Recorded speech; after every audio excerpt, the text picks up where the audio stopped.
In this short presentation, I'll outline the urban sanitation situation in Indonesia, the government's plan to improve it, and how the government sees the SFD as a useful tool to assist with their plans.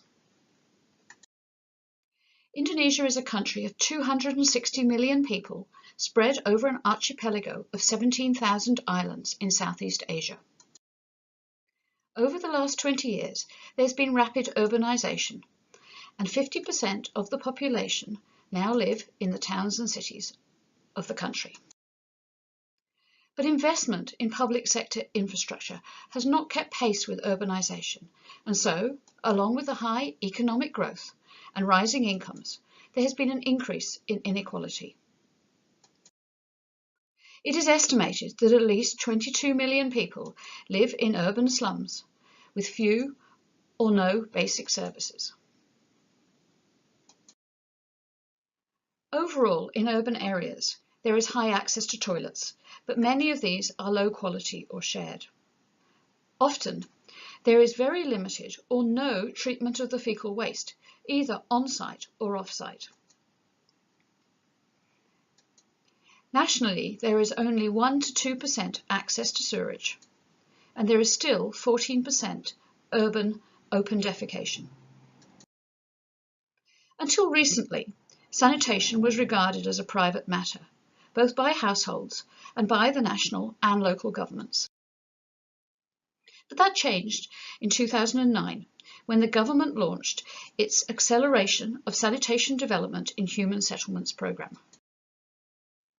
Government policy is to increase sewerage to 15% in the years to come.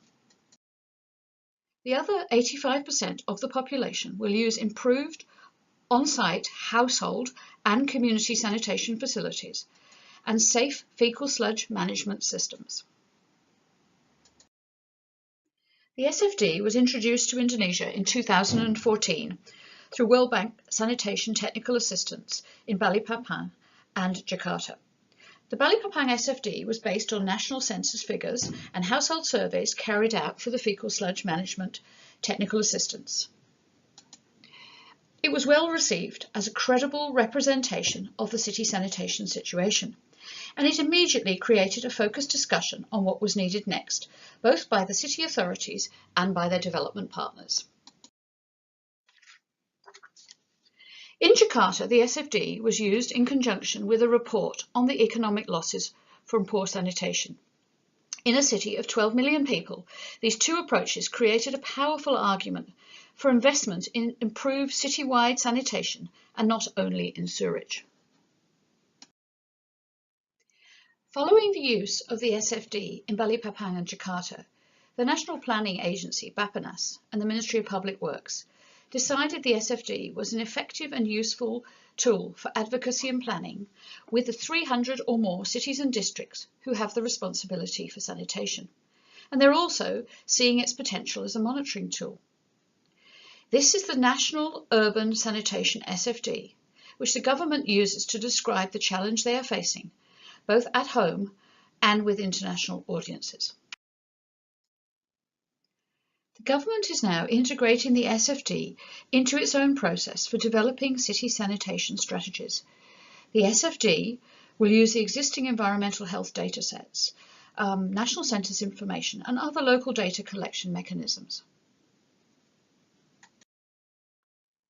But rather than producing situation assessment reports as in the past, cities are now expected to compile and present their sanitation data also as an SFD to help guide the planning of appropriate sanitation investments. To achieve use of the SFD across the whole country, the global Susanna SFD tools have been used, but they have needed to be adjusted to suit the government's needs.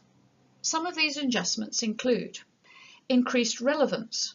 Only the relevant toilet types and the sanitation chains used in Indonesia have been included.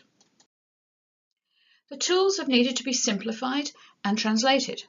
This is to enable city-level officials who have limited sanitation training and experience and who work in Bahasa Indonesia to use it easily.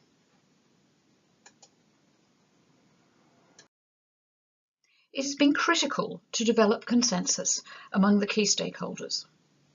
The different ministries and agencies involved, together with the development partners, have met many times to agree on the exact meaning of definitions and terms and indicators.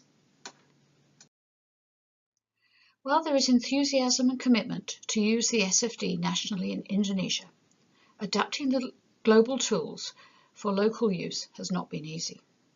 For example, it has taken time to agree the meaning of specific terms between the different ministries, and a demand that the words used conform to government terminology, which is not always consistent. During these discussions, it also emerged that there are gaps in technical knowledge and misunderstandings. For example, about the safety of effluent from septic tanks in relation to groundwater. And what is the best and most cost-effective way to train the local governments at scale and to get 125 cities developing SFDs this year? This challenge has largely been overcome by adding an SFD training session to other sanitation training sessions, such as this one that was held in May 2007 for City Sanitation Facilitators. To conclude, Indonesia is the world's fourth most populous country, and its commitment to use the SFD in government processes is ambitious and exciting. If a country so large and so diverse, with such a massive sanitation challenge ahead, finds the SFD a practical and useful tool, then surely many other countries worldwide will find it helpful too.